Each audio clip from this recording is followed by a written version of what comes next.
हम छतरपुर में हैं और छतरपुर में आए हुए हैं भीम आर्मी के प्रमुख चंद्रशेखर आजाद रावण। चंद्रशेखर जी, आपने छतरपुर में आने का क्या मकसद है? देखिए, छतरपुर जो क्षेत्र है, यहाँ दलित, पिछड़े, आदिवासी, अल्पसंख्यकों पे ज्यादा अत्याचार हो रहा है और सरकार जिसका काम है न्याय देना, वो सरकार ताकतवर लोगों के पक्ष में खड़े जा रही है, अपराधियों के पक्ष में खड़े जा रही है। ऐसे कई मामले, स्पेशली अभी जो कुछ दिन पहले यहाँ के जो धाम के पीठाधीश्वर है, उनके जो भाई हैं, उन्होंने पूरे अहिरवार समाज का अपमान किया। यह अहिरवार समाज पूरे देश में रहता, उन्होंने पूरे देश में रहने वाले अहिरवार समाज को अपमानित किया, उस पूरे परिवार को पीटा, कट्टा दिखा के, गोली चला के उनको डराने का काम किया, कार्रवाई के नाम पे खाना पूर्ति की और हमारे लोगों को डराने का काम किया। हमारा फर्ज बनता है कि हम अपने लोगों की रक्षा सुरक्षा करें। ये मेरा भाई आरडी प्रजापति जब ये उस लड़ाई को लड़ने गया तो उसके घर पे बुलडोजर और 1000 पुलिस वाले भेज दिए। अब मुझे लगा कि अगर अब मैं चुप रहा तो मेरे लोगों को कुचला जाएगा, इसलिए मैं यहाँ आया। हम यहाँ 12 फरवरी को आए थे भोपाल में। 12 फरवरी को जो लोग आए थे वो ये तय करके आए थे कि अब वो जो स्थापित दल उनके भरोसे, कांग्रेस बीजेपी के भरोसे नहीं रहेंगे। अब वो आजाद समाज पार्टी को ताकत देकर वो अपनी लड़ाई लड़ना चाहते हैं, क्योंकि 75 साल बाद भी आजादी के अगर मध्य प्रदेश में लोगों के कच्चे घर हैं, लोगों पे रोजगार नहीं है, जमीन नहीं है, अन्याय अत्याचार सहना पड़ रहा है, इसका मतलब सरकार इनके बारे में सोच नहीं रही है। अब मैं इन लोगों को खुद की ताकत बनाने की जरूरत है, बैसाखियों का सहारा छोड़ के अपने पैरों पर खड़े होने की जरूरत है। इसलिए आजाद समाज पार्टी अपनी लड़ाई को जमीन पे मजबूत कर रही है।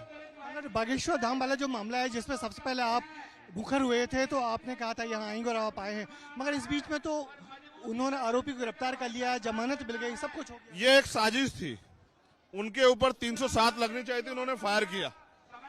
उन पे दफा 25 लगनी चाहिए थी। मैं वकील हूँ, क्योंकि उन पे अवैध असला था, लेकिन पुलिस ने दोनों धारा नहीं लगाई। पुलिस जानती थी कि जब हम यहाँ आएंगे और मांग करेंगे और पुलिस से कॉलर पकड़ के बात करेंगे कि क्यों न्याय का पालन नहीं कर रहे हो, तनख्वाह ले रहे हो, तो उनको जो है जवाब देना पड़ेगा। इसलिए षड्यंत्र करके उनको गिरफ्तार किया और तत्काल बेल दिला दी। ये हम सब समझते हैं, ये सब भारतीय जनता पार्टी की सरकार के लोगों ने कराया।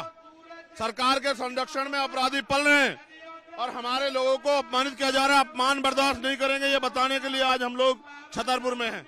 यहाँ से आपके सारे वक्ता लोग बागेश्वर धाम के जो पीठाधीश्वर हैं धीरेन्द्र चाचू, उनको पाखंडी पाखंडी बोल रहे हैं, क्या आप भी पाखंडी मानते हैं? मैं ये मानता हूँ कि अगर वास्तविकता में उनके अंदर दैव्य शक्ति या जो भी हो शक्ति मानते हैं, तो मैं पूछना चाहता हूँ, कोरोना काल से पहले वो कहाँ थे? उन्होंने देश में इतनी बड़ी आपदा, उन्होंने क्यों नहीं अवगत कराया प्राइम मिनिस्टर को?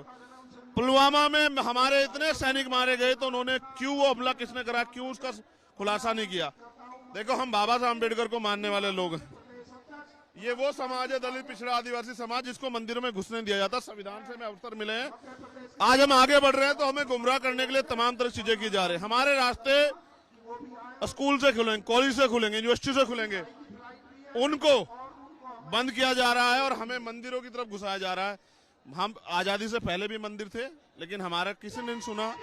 आजादी के बाद भी मंदिर है। धर्म, पूजा पाठ आदमी का व्यक्तिगत मामला, यहाँ आए हुए लोग भी पूजा पाठ करते होंगे, लेकिन जो अधिकारों से वंचित करने का षड्यंत्र हो रहा है, वो कामयाब हम लोग नहीं होने देंगे। आप अभी पीड़ित परिवार से मिलने जाएंगे क्या? पीड़ित परिवार यहीं उपस्थित है, उनके चाचा ने अपनी बात रखी। उन्होंने कहा कि हमें डराया गया। आप ये बताइए, वीडियो में साफ दिख रहा है, फायर कर रहा है एक अपराधी और उसको टॉर्च बता रहे हो। ऐसी आंखों में पट्टी किस चीज की मान ली? ये रिश्वत की पट्टी है, पुलिस बताए, यह सरकार के डर की पट्टी है।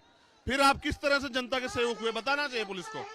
मध्य प्रदेश में आने वाले महीनों में चुनाव है इस साल, तो आपकी जो पार्टी है क्या चुनाव लड़ेगी मध्य प्रदेश? आजाद समाज पार्टी विभिन्न छोटे संगठनों को लेकर मजबूती से अपना चुनाव लड़ेगी और इस हैसियत में आएगी कि उनके जरिए सरकार बने।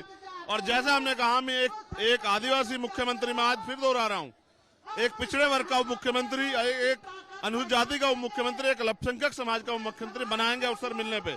दूसरी बात, कच्चे मकानों के खिलाफ आंदोलन हमारा वो जिला मुख्यालयों पे आएगा, हम पे डाटा तैयार हो गया है।